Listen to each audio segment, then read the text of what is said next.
My name's Rachel, and up until a month ago, I had a perfectly normal life in a quiet little neighborhood just outside of Denver. The street was lined with modest, well-kept houses, and the people here kept to themselves. I'd wave to a few of the neighbors on my morning walks or exchange a quick hello when getting the mail. Nothing strange, nothing out of the ordinary. At least, that's how it was before I noticed him. It started at the beginning of October, right when the days were getting shorter, and there was this slight chill in the air. I was sitting in my living room one Saturday morning, half watching TV, when I saw a man I didn't recognize in the yard across the street. He was tall and thin, dressed in an old, faded blue jacket and dark jeans. The strange part wasn't that he was in my neighbor's yard, though. It was the fact that he had this old, rusty hand saw, and he was cutting into one of the trees by the sidewalk. I couldn't figure out what he was doing. He'd only cut a bit of bark and then leave. The tree didn't need trimming, and the whole thing seemed weird. The next day, he was back. Same tree, same spot, same rusty saw. He cut at the same bit of bark again, made a few slices, and then he was gone. By the end of the week, I'd watched him do this every single day. It didn't matter if it was morning or evening, he'd show up, saw a little off the same spot on the tree, and then leave. After a week of this, I was dying to ask my neighbor if they'd noticed the guy, but I hadn't seen anyone home. On the 12th day, I finally saw them in their driveway, so I walked over and casually brought it up. I asked if they knew who the man with the saw was or if he was some kind of groundskeeper or tree specialist. They just gave me a blank stare. "We haven't seen anyone like that," they said, and I could tell from their faces they had no idea what I was talking about. 2 days after that, he disappeared.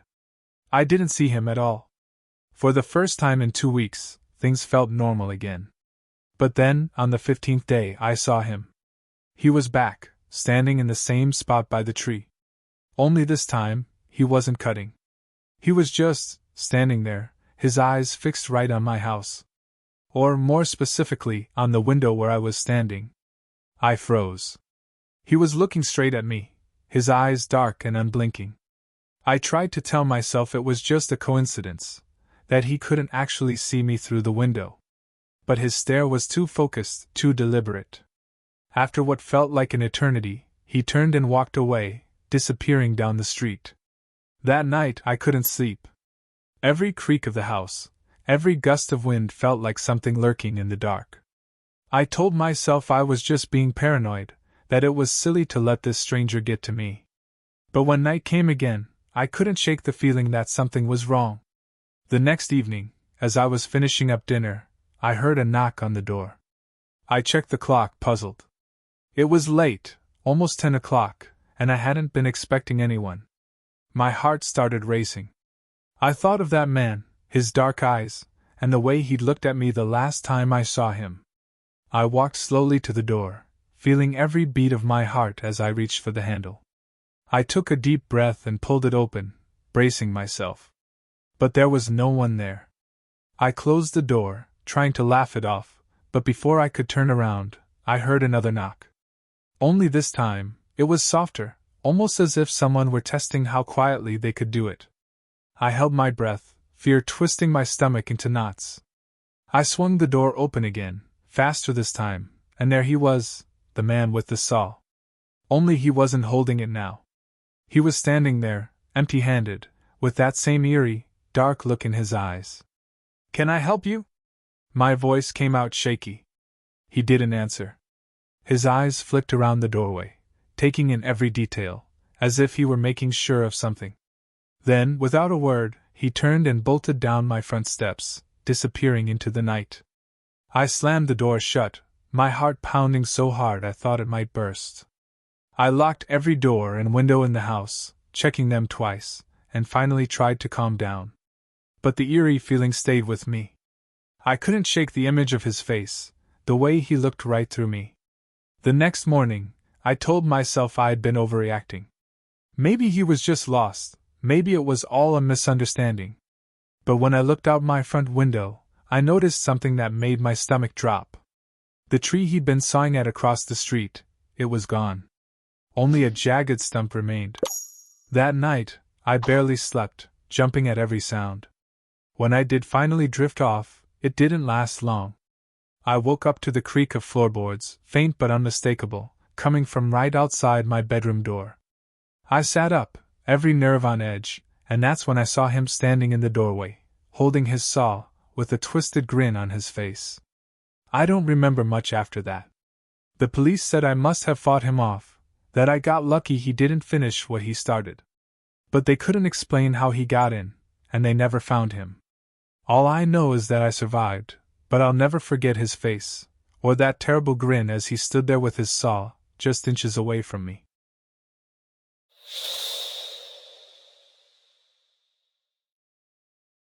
For the past 6 months, I've been having the same dream every night. I don't know how to explain it without sounding insane, but it's like a whole separate life. Every time I fall asleep, she's there, waiting for me. A girl with long black hair, dressed in white. Her face, well, I can't see it clearly, but there's something about her that feels too real, too solid to be just a dream.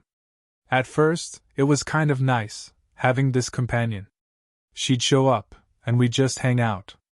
We'd go for walks along streets that felt familiar but didn't look like anywhere I'd ever been.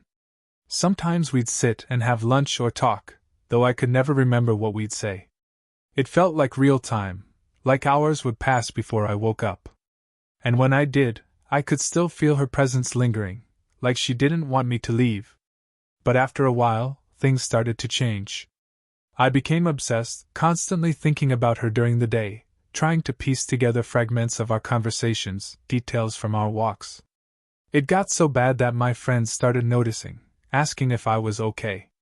How could I explain to them that I was haunted by some girl from my dreams? Then, things took an even stranger turn. My buddy, Matt, called me out of the blue one morning, sounding freaked out. "Jake," he said, his voice low, almost whispering. "I had the weirdest dream last night. There was this girl, black hair, pale face. She looked like she was looking for something. But the creepiest part, man, she kept pointing at a door, like she wanted me to go open it." My blood ran cold. "Wait, what? Describe her," I said, barely able to breathe. He gave me the details, and every word felt like a punch to the gut. This girl wasn't just in my dreams anymore. She was in Matt's too. I was rattled, but I tried to brush it off. Maybe it was just a strange coincidence, some kind of weird overlap in our subconscious. But deep down, I knew it wasn't. I didn't say anything to Matt, didn't want him to think I'd lost my mind, but that night, I couldn't sleep. I stayed up, staring at the ceiling, hoping I wouldn't see her when I finally drifted off. Of course, she was waiting. She didn't speak, didn't even acknowledge me at first. She just kept looking at me with that face I could barely make out, her dark hair framing her pale skin like a veil. When I tried to pull away, to tell her to leave me alone, she reached out, her hand cold as ice, and held my arm in a grip so strong it almost hurt. When I woke up, I felt as if I'd just escaped a trap. I decided I needed to talk to someone, to tell my girlfriend, Erin, who'd been asking me what was going on. I tried to explain it as best I could, told her about the dreams, about this girl who wouldn't let me go. Erin listened quietly, her face pale, her hands clenched in her lap. Then she looked at me with a strange, haunted expression. "Jake, I didn't want to say anything because I thought you'd think I was losing it, but I saw her too. Last night." She shivered, her gaze dropping to the floor. "She was pointing at the door in my dream, like she was telling me to go open it." I felt my stomach twist. "And did you?" "No," she said quickly, shaking her head. "I was too scared. But when I woke up, it felt like she was still there, like she was waiting." After that, everything spiraled. It wasn't just Erin and Matt anymore. My friends, people who knew me well, people who'd never even heard about my dreams, started telling me they'd seen her too. Each time, it was the same, the girl with the black hair, the pale face, and that eerie, silent way of pointing at a door. The dreams were so intense, so real, that everyone who had them seemed shaken, even afraid to go to sleep again. One night, my friend Sarah woke up from her dream in a cold sweat. She'd seen the girl pointing at the door, just like the others. But this time, Sarah did something different. She got out of bed, her heart pounding, and walked to the door, feeling an overwhelming pull to open it. She said she was barely breathing, her hand trembling as she reached for the handle. When she opened the door, she saw me. I was standing at the end of the hallway, looking back at her with a blank expression, like I wasn't really me. She blinked, and in that split second, I was gone, leaving nothing but the dark, empty hall. She called me the next day, her voice shaky, and told me the whole story. When she finished, I was gripping my phone so tight my knuckles were white.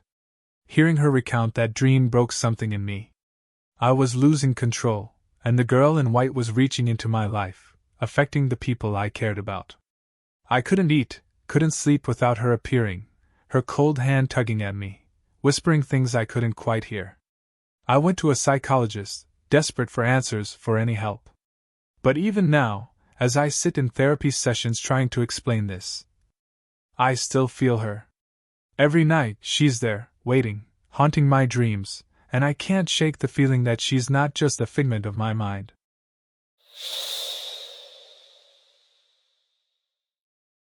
I never considered myself superstitious or easily spooked. I was just your average dad, raising a family in a quiet little town.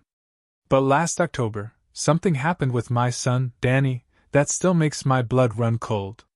To this day, I can't explain it, and I still wake up in a cold sweat, wondering if it was all real. Danny's 5, smart as a whip but has a vivid imagination.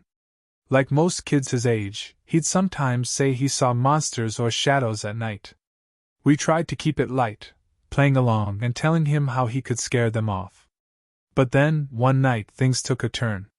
It was late, around 2 a.m., when I heard him scream. I bolted out of bed, practically tripping over myself to get to his room.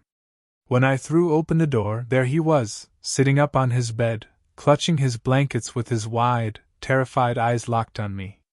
"Danny, buddy, what's wrong?" I asked, doing my best to keep calm. He pointed a shaky finger toward the floor, right under the bed. "Dad, there's someone under there," he whispered, barely able to get the words out. I sighed, relieved it was just another monster scare. I sat down next to him and put an arm around his shoulder. "Danny, there's no one under your bed. See?" I got down on my hands and knees, looked underneath, and nothing. Just dust bunnies and a couple of lost toys. "See? All clear," I said, giving him a reassuring smile. He nodded, but he still looked pale, his little hands clenched in his lap.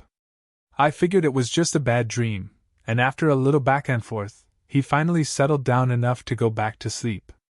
I went back to bed, brushing it off as a typical kid thing. But then it happened again the next night, and the night after that. Each time, Danny would scream, and each time he'd sit there, pointing to the floor, saying he could hear someone, or something, moving around under the bed. On the fourth night, I was getting worried. Danny looked exhausted, dark circles under his eyes, and he'd barely touched his breakfast that morning. I tried to talk to him about what he'd been seeing, but he just shook his head and looked away, his eyes darting to the floor like he was afraid to even talk about it. That night, I told him I'd sit by his bed until he fell asleep, hoping that'd help him relax. Around midnight, I must have dozed off because the next thing I knew, I was jolted awake by Danny's whisper. "Dad, he's back." I sat up, my heart pounding. Danny was sitting there on the bed, staring down at the floor, his face pale as a sheet.